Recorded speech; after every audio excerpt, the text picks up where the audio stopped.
మద్యం మనల్ని మత్తుగా గమ్మత్తుగా మాయాలోకంలోకి తీసుకెళ్తుంది. ఆపై ఇంటిని ఒంటిని గుళ్ళ చేస్తూ మనిషిని శారీరకంగా మానసికంగా నిర్వీర్యం చేస్తుంది. ఒక మాటలో చెప్పాలంటే మన ఆరోగ్యానికి మొదటి శత్రువు మద్యమే. ముఖ్యంగా మనకు ప్రాణాధారమైన కాలేయానికి మద్యం అనేది నిజంగా కాలకూట విషమే. మద్యపానం మూలంగా కాలేయం క్రమంగా దెబ్బతినిపోతూ వస్తుంది.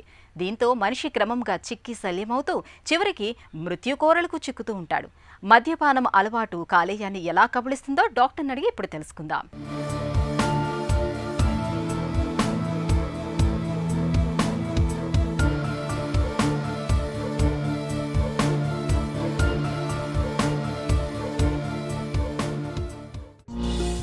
ఆల్కహాలిక్ లివర్ డిసీజ్ అంటే ఏంటి? మనము రెగ్యులర్గా డైలీ మినిమం 2 పెగ్స్ తీసుకుంటా, అంటే 60 to 90 ml ఆఫ్ ఆల్కహాల్ తీసుకుంటా, అలా 5 to 8 years తీసుకున్నప్పుడు ఆల్కహాల్ అనేది మొత్తం మెటబాలిజం అయ్యేది మన లివర్లోనే. ఆ మెటబాలిజం కోసం లివర్ ఎక్కువ పనిచేసి అది చెడిపోతుంది. ఆ చెడిపోయింది మొత్తం లివర్ నార్మల్ లివర్తో పోలిస్తే గుల్లలుగా తయారవుతుంది. దాన్నే సిర్రోసిస్ ఆఫ్ లివర్ అని అంటారు. అంటే ఆల్కహాల్ తీసుకోవడం, కంటిన్యూస్గా తీసుకోవడం, ఎక్కువగా తీసుకోవడం వల్ల లివర్ పాడు కావడాన్ని ఆల్కహాలిక్ లివర్ డిసీజ్ అని అంటాం. ఈ మధ్య ఎందుకు కేసులు పెరుగుతున్నాయంటే మనకు తెలియంది కాదు, మన కల్చర్ అంతా వెస్టర్నైజ్ అయిపోవడం జరిగింది. బయట దేశాల కల్చర్ మన దేశంకు రావడం వల్ల ప్రతి వ్యక్తి ఆడవారితో సహా ఆల్కహాల్ తీసుకునే శాతం పెరిగిపోయింది. ఈ ఆల్కహాల్ తీసుకునే పర్సంటేజ్ మారడం వల్ల, పెరగడం వల్ల ఆల్కహాలిక్ లివర్ డిసీజ్ కూడా పెరుగుతుంది. మద్యం అనేది కాలేయానికి ఎలా ముప్పుగా పరిణమిస్తోంది? ఈ ఆల్కహాల్ తీసుకున్నప్పుడు కొంతకాలం, ఒక 6 నెలల నుంచి ఏడాది వరకు ఫస్ట్ ఏమవుతుంది అని అంటే ఆల్కహాల్ పోయి లివర్లో మెటబాలిజం అవుతుంది. ఆ మెటబాలిజం అయితే ఫస్ట్ నార్మల్గా ఫంక్షన్ చేసి దాన్ని కరగొట్టడం జరుగుతుంది. నెక్స్ట్ ఇమ్మీడియట్గా కొంచెం ఎఫెక్ట్ పడి అది ఫ్యాటీ లివర్ గానో, ఎర్లీ స్టేజ్ ఆఫ్ డ్యామేజ్ లాగో, తర్వాత కంప్లీట్ పాడయ్యి అంటే 5 నుంచి 8 సంవత్సరాలు తీసుకున్నప్పుడు మ్యాక్రోనాడ్యులర్ సిరోసిస్ అంటే సిగ్నిఫికెంట్గా ఫంక్షన్ అంటే లివర్ పనిచేసే విధానం మారిపోయే స్టేజ్కి వెళ్తుంది. అది ఎట్లా తెలుస్తుంది? మనకు జాండీస్ రావడం స్టార్ట్ అవుతుంది. ఒక 250 రకాల పనులు లివర్ చేస్తుంది. ఆ పనులన్నీ ఇంకా ఉన్న పలంగా ఆగిపోవడం జరుగుతుంది. జాండీస్ రావడము, కడుపులో నీరు చేరడము, కాళ్ళవాపులు రావడము, మనిషికి రక్తవాంతులు అయ్యే అవకాశం రావడము, మనిషి ఓష్ తప్పిపోవడం అంటే తన స్పృహలో ఉండకుండా పరిస్థితికి వెళ్ళిపోవడము, కిడ్నీలు పాడు కావడం, ఊపిరితిత్తులు పాడు కావడం, ఇదంతా స్టేజ్కి వెళ్ళిపోతుంది. అంటే ఫస్ట్ ఎటువంటి ఎఫెక్ట్ లేని పరిస్థితి, ఎఫెక్ట్ అయినా కానీ కంపెన్సేటెడ్ లివర్ డిసీజ్ అంటే లివర్ పాడైంది కానీ కాంపెన్సేట్ చేసుకుంటుంది, ఇంకా ఓర్చుకుంటుంది. డీకంపెన్సేటెడ్ లివర్ డిసీజ్ అంటే పాడైపోయింది ఇంకా ఓర్చుకునే స్టేజ్లో లేదు, అంటే లివర్ ట్రాన్స్ప్లాంట్ చేయడం ఒక్కటే మార్గం అనే ఆ స్టేజ్కి పోయేదాన్ని. ఇలా 3 స్టేజ్ల్లో ఉంటుంది. ఎటువంటి ఎఫెక్ట్ లేని స్టేజ్, ఓర్చుకునే స్టేజ్ అండ్ ఓర్చుకోలేకుండా కంప్లీట్ పాడైపోయిన స్టేజ్, డీకంపెన్సేటెడ్ లివర్ డిసీజ్.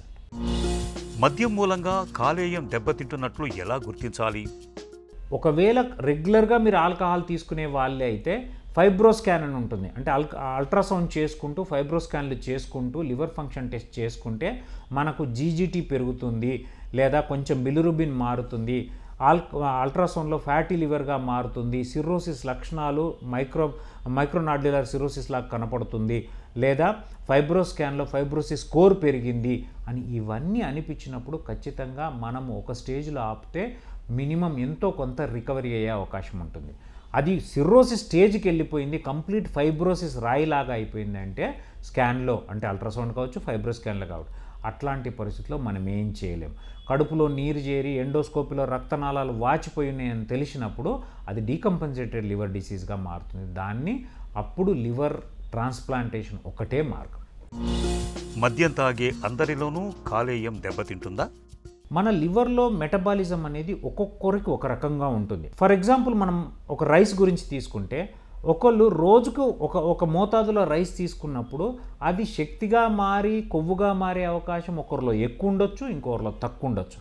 అలాగే ఆల్కహాల్ కూడా ఒకే మోతాదులో ఒక 2 తీసుకుంటున్నప్పుడు వాళ్ళ లివర్లో ఉన్న మెటబాలిజం మెకానిజంను బట్టి, జెనెటిక్ మేకప్ను బట్టి వారిలో ఎన్ని రోజులకు లివర్ పాడే అవకాశం ఉందనేది నిర్ణయించబడుతుంది. అంటే మెటబాలిజంను బట్టి అది ఒకరికి 5 ఏళ్లలో జరగచ్చు, ఒకరికి 8 ఏళ్లలో జరగచ్చు, ఒకరికి 10 ఏళ్లలో జరగచ్చు. బట్ ఓవరాల్గా రెగ్యులర్గా ఎక్కువ మోతాదులో ఆల్కహాల్ తీసుకుంటున్నప్పుడు మాత్రం 99% లివర్కి ఎఫెక్ట్ ఉంటుంది.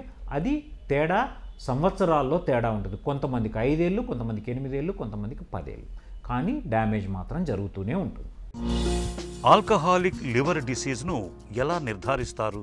ఆల్కహాల్ లివర్ డిసీజ్ అని కాదు, దానివల్ల లివర్ పాడైందా లేదా అని ఎలా నిర్ధారిస్తామంటే liver function test, ultrasound scanning, fibro scan plus upper G endoscopy చేసి రక్తనాళాలు వాచినాయా లేదా అని చూస్తాం. వీటితో పాటు రీనల్ ఫంక్షన్ టెస్ట్ కూడా చేసుకొని దీన్ని బట్టి మేము ఒక మెల్డ్ స్కోర్ అనేది ఉంటుంది, అది క్యాల్కులేట్ చేస్తాం. అది 14 లోపు ఉంటే మనం మందులతో మేనేజ్ చేయొచ్చు లివర్ పాడైనా కానీ. 14 దాటితే మనం ఖచ్చితంగా లివర్ ట్రాన్స్ప్లాంటేషన్కి వెళ్ళాల్సిన అవసరం ఉంటుంది. ఒక మనిషి ఆల్కహాల్ తీసుకుంటున్నాడు, ఎటువంటి లక్షణాలు లేవు, అల్ట్రాసౌండ్లో కొంచెం ఫ్యాటీ లివర్, చిన్న సిరోసిస్ లాగా అనిపిస్తుంది అన్నప్పుడు ఆల్కహాల్ తీసుకోవడం ఆపేయడమే ఫస్ట్ ట్రీట్మెంట్. దాని తర్వాత కొంతవరకు మందులతో, అంటే జాండీస్ను తగ్గించడానికి కొన్ని రకాల మందులు, ప్లస్ దాంతోపాటు కడుపులో నీరు తగ్గించడానికి, రక్తనాళాల వాపు తగ్గించడానికి, మంచి స్పృహ తప్పిపోకుండా ఉండడానికి లివర్ ప్రొటెక్టివ్స్ ప్లస్ మోషన్ ఫ్రీగా అయినా కొద్దీ స్పృహ తప్పిపోయే అవకాశాలు తగ్గుతాయి కాబట్టి వాటికి మెడికేషన్స్ ఇవ్వడం జరుగుతాయి. ఇవన్నీ ఎప్పుడు చేస్తాం మందులతో మేనేజ్ చేయడం అనేది 14 లోపు మెల్డ్ స్కోర్ ఉన్నప్పుడు మనము కడుపులో నీరు తగ్గడానికి, రక్తనాళాల వాపు తగ్గడానికి, స్పృహ తప్పిపోకుండా ఉండడానికి, జాండీస్ తగ్గడానికి మందులు ఇవ్వడం జరుగుతుంది. కాలేయ మార్పిడికి ఎప్పుడు వెళతారు? లివర్ ట్రాన్స్ప్లాంటేషన్కు మెల్డ్ స్కోర్ 14కు మించి ఉండి ఇంకా మందులతో మేనేజ్ చేయలేని పరిస్థితి ఉన్నప్పుడు, ఫ్రీక్వెంట్గా హాస్పిటల్ అడ్మిషన్స్ అవసరమవుతున్నప్పుడు, కడుపులో నీరును ఫ్రీక్వెంట్గా తీయాల్సిన అవసరం పడుతున్నప్పుడు, ఫ్రీక్వెంట్గా మనిషి స్పృహ తప్పిపోతున్నప్పుడు ఖచ్చితంగా లివర్ ట్రాన్స్ప్లాంటేషన్ అవసరం. ఈ లివర్ ట్రాన్స్ప్లాంటేషన్ చాలా సేఫ్ సర్జరీ.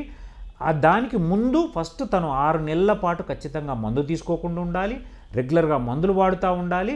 2 రకాల లివర్ ట్రాన్స్ప్లాంటేషన్ మేము ఆఫర్ చేస్తాము, cadaveric liver transplantation and live donor liver transplantation. కాలేయాన్ని ఆరోగ్యంగా ఉంచుకునేందుకు ఏం చేయాలి?